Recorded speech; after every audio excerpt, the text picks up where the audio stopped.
দর্শক আমন্ত্রণ যমুনা ডেস্কে। শুরুতে জানিয়ে দেব শিরোনামগুলো।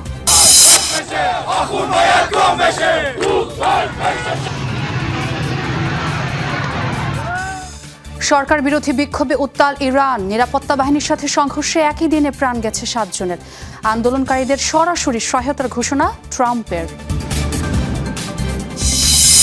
নববর্ষ উদযাপনের সময় সুইজারল্যান্ডে পানশালে লাগা ভয়াবহ আগুনে নিহত বেড়ে 40। দগ্ধ 115 জনের মধ্যে অনেকের অবস্থাই আশঙ্কাজনক। নাশকতা প্রমাণ পায়নি পুলিশ। ভারতের বিভিন্ন রাজ্যে হয়রানির শিকার কাশ্মীরের মুসলিম ব্যবসায়ীরা, একাধিক ভিডিও ভাইরাল। মুসলিমদের সাথে চরমপন্থী আচরণে ক্ষুব্ধ রাজনীতিকরা। দর্শক আমন্ত্রণ যমুনা ডেস্কে। এতক্ষণ শিরোনাম দেখছিলেন, এবার জানাবো পুরো খবর। লাগাতার পঞ্চম দিনের মতো সরকার বিরোধী বিক্ষোভে উত্তাল ইরান। একদিনে নিরাপত্তা কর্মীদের সাথে সংঘর্ষে প্রাণ গেছে 7 জনের। আহতের সংখ্যা ছাড়িয়েছে অর্ধশত। আধার রাষ্ট্রীয় বার্তা সংস্থা ফার্স নিশ্চিত করেছে এই তথ্য। বিক্ষোভ ক্রমে ছড়িয়ে পড়ছে নতুন নতুন অঞ্চলে। মুদ্রার রেকর্ড দরপতন আর লাগামহীন ব্যয় বৃদ্ধির প্রতিবাদে ইরান জুড়ে চলছে এই বিক্ষোভ। পড়ছে জনপ্রিয় ইরানি জেনারেল কাশেম সোলাইমানির ভাস্কর্য। তার মৃত্যুবার্ষিকীতেই খুজেস্তান প্রদেশের এই প্রতীকীতে আগুন দেয় বিক্ষোভকারীরা।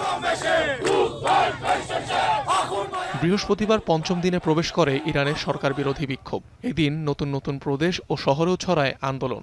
ধর্মীয় গুরুত্বপূর্ণ শহর কোম ছাড়াও বিক্ষোভ পৌঁছেছে মাজান্দারান, খুজেস্তান, হামাদান ও ফার্স সহ একাধিক অঞ্চলে। বেশ কয়েকটি শিয়া স্থাপনায় করা হয় অগ্নিসংযোগ।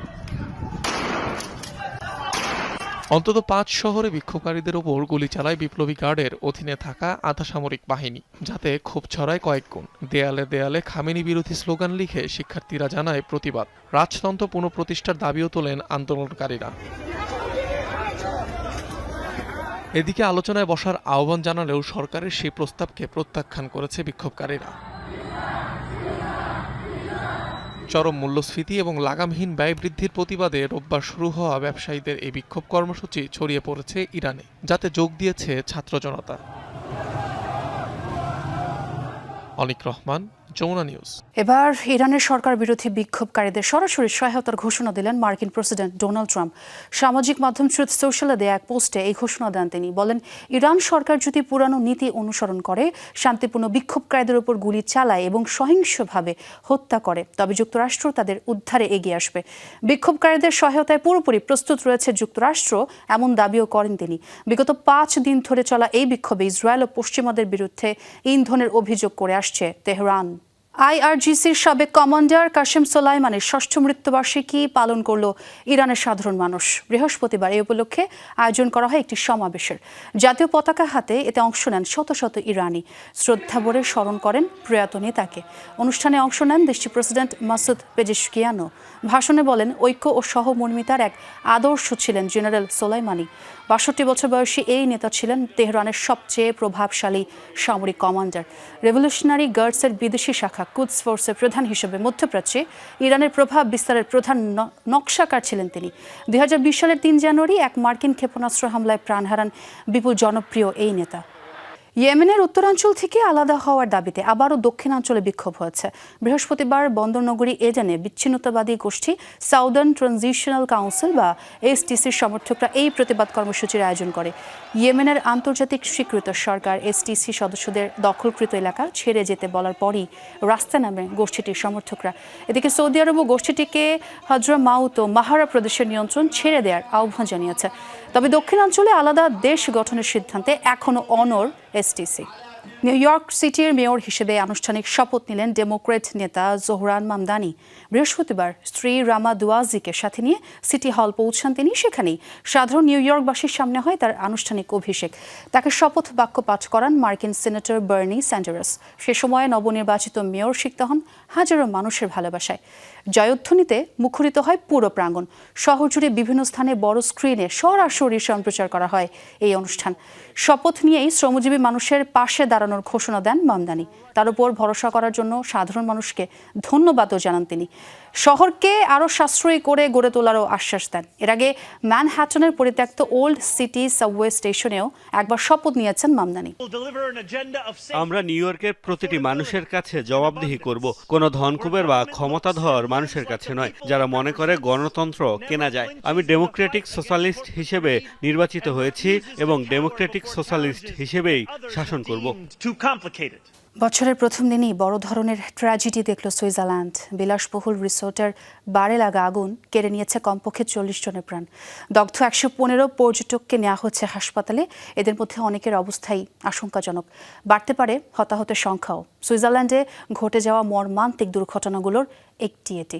তবে নেপথ্যে নাশকতার কোনো কারণ নেই বলে জানিয়েছে সুইস কর্তৃপক্ষ। ইংরেজি বর্ষবরণ ঘিরে ব্যাপক আয়োজন চলছিল সুইজারল্যান্ডের দক্ষিণ পশ্চিমাঞ্চলীয় ক্রান্স মন্টানা স্কি রিসোর্টে। হঠাৎ করেই সেই উৎসব রূপ নেয় বিষাদে। বৃহস্পতিবার স্থানীয় সময় রাত 1:30টার দিকে রিসোর্টটির বারে হঠাৎ করে আগুনের সূত্রপাত। নিউ ইয়ার উপলক্ষে সেখানে কনসার্ট চলছিল। মুহূর্তের মধ্যে আগুন ছড়িয়ে পড়লে ভয়াবহ বিস্ফোরণে কেঁপে ওঠে চারপাশ। আতঙ্কে শুরু হয় ছুটোছুটি, আটকা পড়েন অনেকে। এখন পর্যন্ত বিস্ফোরণের কারণ অজানা। প্রাথমিকভাবে ধারণা করা হচ্ছে কনসার্টে আলোকসজ্জার জন্য ব্যবহৃত পাইরোটেকনিক্স থেকে আগুনের সূত্রপাত।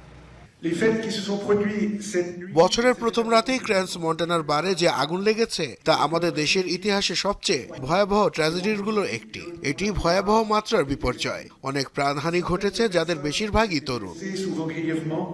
বিস্ফোরণের সময় বারটিতে কয়েকশো পর্যটক অবস্থান করছিলেন। নিউ ইয়ার কেন্দ্র করে দেশি বিদেশি বহু পর্যটকের সমাগম হয়েছিল সেখানে। হতাহতদের মধ্যে ফ্রান্স, ইতালি ও ব্রিটিশ নাগরিক রয়েছেন। সুইস আল্পসের জনপ্রিয় পর্যটকবহুল এলাকা হিসাবে বিবেচিত ক্রান্স মন্টানা স্কি রিসোর্ট। অনিক রহমান, যমুনা নিউজ। ভারতের বিভিন্ন রাজ্যে হয়রানি নির্যাতনের শিকার হচ্ছেন কাশ্মীরি মুসলিম ব্যবসায়ীরা। হরিয়ানা, উত্তরাখণ্ড ও হিমাচল প্রদেশে পাওয়া গেছে এসব মৌসুমী ব্যবসায়ীদের হেনস্থার খবর। তাদের জোরপূর্বক ভারত মাতা কি জয় বলানোর অভিযোগ উঠেছে। কয়েকটি ভিডিও ভাইরাল হওয়ার পর উঠেছে সমালোচনার ঝড়ও। ক্ষুব্ধ কাশ্মীরের রাজনীতিবিদরা। উত্তরাখণ্ডে কয়েকজনকে আটকও করেছে পুলিশ। এক যুবককে হয়রানির এই ভিডিও ভাইরাল সামাজিক মাধ্যমে। ঐতিহ্যবাহী শালসহ শীতের পোশাক বিক্রি করতে ভারতের হরিয়ানা প্রদেশে যান কাশ্মীরের মুসলিম এই ব্যবসায়ী। তাকে নির্যাতনের ভিডিও শেয়ার করছেন জম্মু কাশ্মীরের সাংবাদিক, মানবাধিকার কর্মীরা। আরও বেশ কিছু ভিডিও ছড়িয়েছে সামাজিক মাধ্যমে। শুধু হরিয়ানা নয়, শীতকালীন পোশাকের ব্যবসা করতে গিয়ে হিমাচল প্রদেশ ও উত্তরাখণ্ডেও কাশ্মীরি মুসলিমরা হচ্ছেন হেনস্থা। এরই মধ্যে কয়েকজনকে আটকের দাবি করেছে উত্তরাখণ্ড পুলিশ। ব্যবসায়ীদের নির্যাতনের ঘটনায় ক্ষুব্ধ জম্মু কাশ্মীরের রাজনীতিকরা। সাবেক মুখ্যমন্ত্রী ফারুক আবদুল্লাহ এসব ঘটনাকে চরমপন্থী আচরণ আখ্যা দিয়েছেন। প্রতিবাদে সরব অন্যান্য রাজনীতিবিদ ও মানবাধিকার কর্মীরাও। কিছু মানুষ হিটলারের পথে হাঁটছে।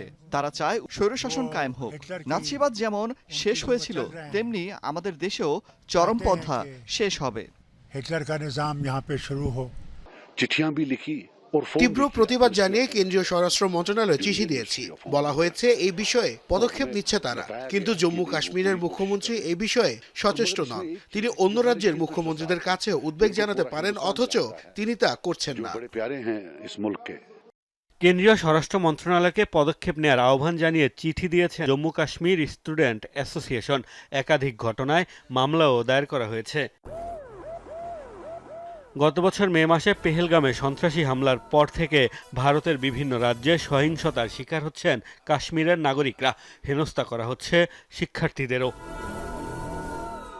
মোস্তফা মাহমুদ, যমুনা নিউজ। 2 বছর 3 মাস পর পুনরায় চালু হলো ভারত ও ইসরায়েলের মাঝে নিয়মিত বিমান চলাচল। নতুন বছরের প্রথম দিন সকালেই দিল্লির ইন্দিরা গান্ধী আন্তর্জাতিক বিমানবন্দর থেকে তেল আবিবের উদ্দেশ্যে ছেড়ে যায় প্রথম ফ্লাইটটি। একই দিন দুপুরে ইসরায়েলের রাজধানী থেকে রওনা দেয় দিল্লিগামী বিমান। এর মাধ্যমে নতুন করে গতি ফিরল দুই দেশের কূটনৈতিক সম্পর্কে। 2023 সালের 7 অক্টোবর ইসরায়েলে হামাসের অভিযানের পর থেকেই নিরাপত্তাজনিত কারণে বন্ধ ছিল ভারত ইসরায়েল বিমান চলাচল। 2025 সালটি ছিল দিল্লি তেল আবিব সম্পর্কের জন্য একটি মাইলফলক। তবে 2026-এ আরও জোরদার হবে তা। সামাজিক মাধ্যমে নতুন বছরের শুভেচ্ছা বার্তায় এমনই আশা প্রকাশ করে বার্তা দেয় ইসরায়েলের ভারতীয় দূতাবাস। কেবল কথায় নয়, কাজেও দেখা মিলেছে পুরনো দুই মিত্রের ঘনিষ্ঠ সম্পর্কের। বছরের প্রথম দিন থেকেই আবারও চালু হয়েছে ভারত ইসরায়েল নিয়মিত ফ্লাইট। 2023 সালের 7 অক্টোবর হামাসের অভিযানের পর থেকেই বন্ধ হয়ে গিয়েছিল এ যোগাযোগ ব্যবস্থা। বৃহস্পতিবার সকাল 7:30টার দিকে দিল্লি বিমানবন্দর থেকে প্রায় 200 যাত্রী নিয়ে উড়াল দেয় তেল আবিবগামী একটি ফ্লাইট। একই দিনে ইসরায়েল থেকে দুপুর 2:15টার দিকে ভারতের উদ্দেশ্যে রওনা দেয় ফিরতি বিমানটি। এরই মাধ্যমে প্রায় 2.5 বছর পর চালু হলো ভারত ইসরায়েলের মাঝে নিয়মিত বিমান চলাচল। এই রুটে যাত্রী পরিবহন করবে শুধু ভারতীয় বিমান সংস্থা এয়ার ইন্ডিয়া। সপ্তাহে 5 দিন চলবে এসব ফ্লাইট। এয়ারলাইন্সটি জানায়, এই রুটে ভারতের নার্স, স্বাস্থ্য খাতের শিক্ষার্থী, কূটনীতিক ও ব্যবসায়ীদের নিয়মিত যাতায়াত রয়েছে। পাশাপাশি ইসরায়েলিদের কাছেও ভারত একটি জনপ্রিয় গন্তব্য। তাই যাত্রীদের চাহিদার কথা বিবেচনা করেই নেওয়া হয়েছে নিয়মিত ফ্লাইট চালুর সিদ্ধান্ত।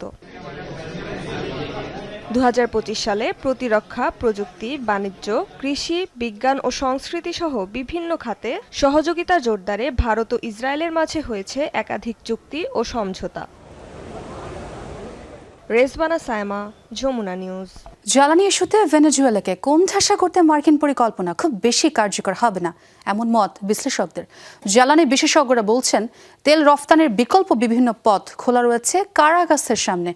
অন্যদিকে বিশ্ববাজারে প্রভাব পড়ার শঙ্কায় ভেনেজুয়েলার উপর কঠোর নিষেধাজ্ঞা আরোপ করতে পারবে না যুক্তরাষ্ট্র। ফলে দেশটির তেল বাণিজ্যে মার্কিন কড়াকড়ি তেমন প্রভাব ফেলতে পারবে না।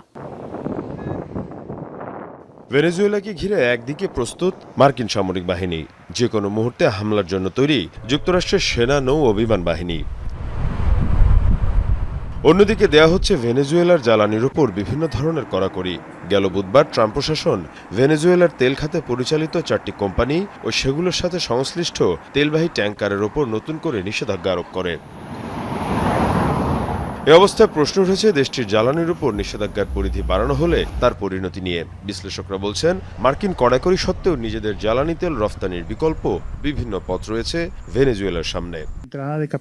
ভেনেজুয়েলা কর্তৃপক্ষ চাইলে আগামী 3 থেকে 4 মাসের মধ্যেই জ্বালানি সংকটের সমাধান করতে পারে।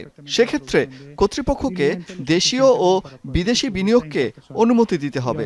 এর পাশাপাশি অবকাঠামো দ্রুত মেরামত করতে হবে। তাহলে 3-4 মাসের মধ্যে ডাইলুয়েন্ট উৎপাদন স্বাভাবিক করা সম্ভব। আরেকটি বিকল্প হলো গায়ানা বা ব্রাজিলের হালকা ও মাঝারি ধরনের তেল আমদানি করে তা ভেনেজুয়েলার ভারী তেলের সাথে মিশিয়ে ব্যবহার করা যেতে পারে। অন্যদিকে ভেনেজুয়েলার উপর যুক্তরাষ্ট্রের কড়াকড়ি অব্যাহত থাকলে আন্তর্জাতিক বাজার অস্থিতিশীল হয়ে উঠবে। এই ইস্যুতে সতর্ক সংশ্লিষ্ট পক্ষগুলো। তাই সব মিলিয়ে দেশটির উপর মার্কিন কঠোরতা খুব বেশি প্রভাব ফেলবে না, এমনটাই মত জ্বালানি এবং অর্থনৈতিক বিশ্লেষকদের। ভেনেজুয়েলার জ্বালানির উপর সার্বিক নিষেধাজ্ঞা দিলে আন্তর্জাতিক বাজারে যে প্রভাব পড়বে তা হবে বৈদ্যুতিক শকের মতো। পুরো জ্বালানি সরবরাহ ব্যবস্থা ব্যাহত হবে।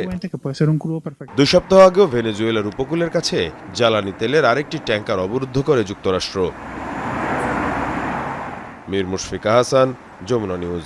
মৌসুমের প্রথম বৃষ্টি ও তুষারপাতে বিপর্যস্ত আফগানিস্তানের একাধিক অঞ্চল। বেশ কয়েক জায়গায় দেখা দিয়েছে আকস্মিক বন্যাও। সোমবার থেকে শুরু হওয়া দুর্যোগে এখন পর্যন্ত 17 জনের প্রাণহানি হয়েছে। আফগানিস্তানের দুর্যোগ ব্যবস্থাপনা কর্তৃপক্ষ নিশ্চিত করেছে এই তথ্য। সবচেয়ে বেশি ক্ষতিগ্রস্ত দক্ষিণ ও পশ্চিমাঞ্চলীয় প্রদেশগুলো। প্রত্যন্ত অঞ্চলগুলোতে ত্রাণ সামগ্রী পাঠানো দুরূহ হয়ে উঠেছে। ক্ষতিগ্রস্ত কয়েক হাজার পরিবার, মৃত্যু হয়েছে বহু গবাদি পশুর। আরও কয়েকদিন দুর্যোগপূর্ণ আবহাওয়া বজায় থাকবে বলে জানিয়েছে দেশটির আবহাওয়া বিভাগ। নতুন বছরের প্রথম দিনই ইউক্রেনের খেরসনে ভয়াবহ হামলা হয়েছে। বৃহস্পতিবারের ওই হামলায় এক শিশুসহ প্রাণ হারিয়েছেন কমপক্ষে 24 জন, আরও 29 জন আহত। নববর্ষ উদযাপনের সময় ড্রোন হামলা হয়েছে একটি হোটেল ও ক্যাফেতে। ছোড়া হয়েছে 3টি ড্রোন। টেলিগ্রামে দেয়া বিবৃতিতে রাশিয়া নিয়ন্ত্রিত অঞ্চলটির গভর্নরের দাবি, ইউক্রেন চালিয়েছে এই হামলা। ক্ষতিগ্রস্ত ভবনের বেশ কয়েকটি ছবিও প্রকাশ করা হয়েছে। তবে ইউক্রেন এখনও ড্রোন হামলার দায় স্বীকার করেনি। 2022 সালের যুদ্ধ শুরুর পর থেকেই খেরসন রাশিয়ার দখলে। জাতীয় নিরাপত্তার নামে যুক্তরাষ্ট্রের ভিসা নিষেধাজ্ঞা এখন কূটনৈতিক পাল্টা যুদ্ধের রূপ নিয়েছে। প্রেসিডেন্ট ডোনাল্ড ট্রাম্পের সিদ্ধান্তের জবাবে মালি ও বুর্কিনা ফাসো যুক্তরাষ্ট্রের নাগরিকদের উপর পূর্ণ ভিসা নিষেধাজ্ঞা আরোপ করেছে। পারস্পরিকতার নীতি সামনে এনে আফ্রিকান দেশগুলো স্পষ্ট বার্তা দিচ্ছে, ভিসা ইস্যুতে ওয়াশিংটনের একতরফা সিদ্ধান্ত আর বিনা জবাবে সহ্য করবে না তারা। যুক্তরাষ্ট্রের ভিসা নিষেধাজ্ঞার বিরুদ্ধে পাল্টা অবস্থান নিয়েছে পশ্চিম আফ্রিকার আরও দুটি দেশ, মালি ও বুর্কিনা ফাসো। যুক্তরাষ্ট্রের নাগরিকদের উপর পূর্ণ ভিসা নিষেধাজ্ঞা দিয়েছে দেশ দুটি।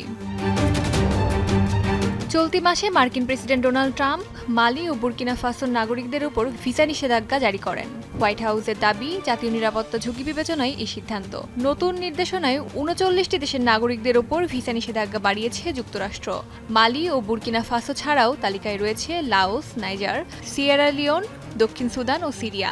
এছাড়া যুক্তরাষ্ট্রে প্রবেশে নিষেধাজ্ঞা দেওয়া হয়েছে ফিলিস্তিনি কর্তৃপক্ষের ইস্যু করা ভিসাধারীদেরও। তবে এতেই চটেছে আফ্রিকার দেশগুলো। মালির পররাষ্ট্র মন্ত্রণালয় এক বিবৃতিতে জানায়, পারস্পরিকতা নীতির ভিত্তিতে অবিলম্বে যুক্তরাষ্ট্রের নাগরিকদের ক্ষেত্রেও মালির নাগরিকদের ওপর আরোপিত একই শর্ত কার্যকর করা হবে। একই চুক্তিতে যুক্তরাষ্ট্রের নাগরিকদের ওপর ভিসা নিষেধাজ্ঞা ঘোষণা দেন বুর্কিনা ফাসোর পররাষ্ট্রমন্ত্রীও। এর আগেই যুক্তরাষ্ট্রের নাগরিকদের প্রবেশে নিষেধাজ্ঞা দেয় আর এক আফ্রিকান দেশ, নাইজার। তিনটি সামরিক শাসিত দেশ ২০২৪ সালের জুলাইয়ে গঠন করে অ্যালায়েন্স অফ সাহেল স্টেটস। এরই ধারাবাহিকতায় চাদও গত জুনে যুক্তরাষ্ট্রের নাগরিকদের জন্য ভিসা দেওয়া বন্ধ করে দেয়, যদিও এই নিয়মের বাইরে রয়েছে মার্কিন কর্মকর্তারা। বৃহস্পতিবার থেকে কার্যকর হতে যাওয়া মার্কিন ভিসা নিষেধাজ্ঞাকে কেন্দ্র করে আফ্রিকা যুক্তরাষ্ট্র কূটনৈতিক উত্তেজনা আরও বাড়বে বলেই মনে করছে বিশ্লেষকরা। অস্মিতা বিশ্বাস, যমুনা নিউজ। এখন থেকে ভিসা ছাড়াই তুরস্ক ভ্রমণ করতে পারবে চীনা পর্যটকরা। বুধবার এই তথ্য নিশ্চিত করেছে তুর্কি প্রশাসন। বলা হয়, সাধারণ পাসপোর্টধারী চীনা নাগরিকরা পর্যটন ও ট্রানজিটের উদ্দেশ্যে ভিসা ছাড়াই যেতে পারবেন তুরস্ক। প্রেসিডেন্ট রিসেপ তাইয়েপ এরদোগান স্বাক্ষরিত নতুন নিয়ম অনুযায়ী ১৮০ দিনের সময়সীমার মধ্যে ৯০ দিন ভিসা ছাড়াই থাকতে পারবেন চীনা পর্যটকরা। শুক্রবার থেকেই এই সিদ্ধান্ত কার্যকর হওয়ার কথা রয়েছে। সাম্প্রতিক সময়ে উল্লেখযোগ্য হারে বেড়েছে তুরস্ক ভ্রমণে যাওয়া চীনা নাগরিকের সংখ্যা। ফলে বেশ লাভের মুখও দেখছে আঙ্কারা। তাই এই দুই দেশের পর্যটন ও বাণিজ্য সম্পর্ক জোরদার করতেই এই উদ্যোগ তুর্কি সরকারের। দর্শক, এই ছিল যমুনা আই ডেস্কে। এতক্ষণ যারা সঙ্গে ছিলেন সবাইকে ধন্যবাদ।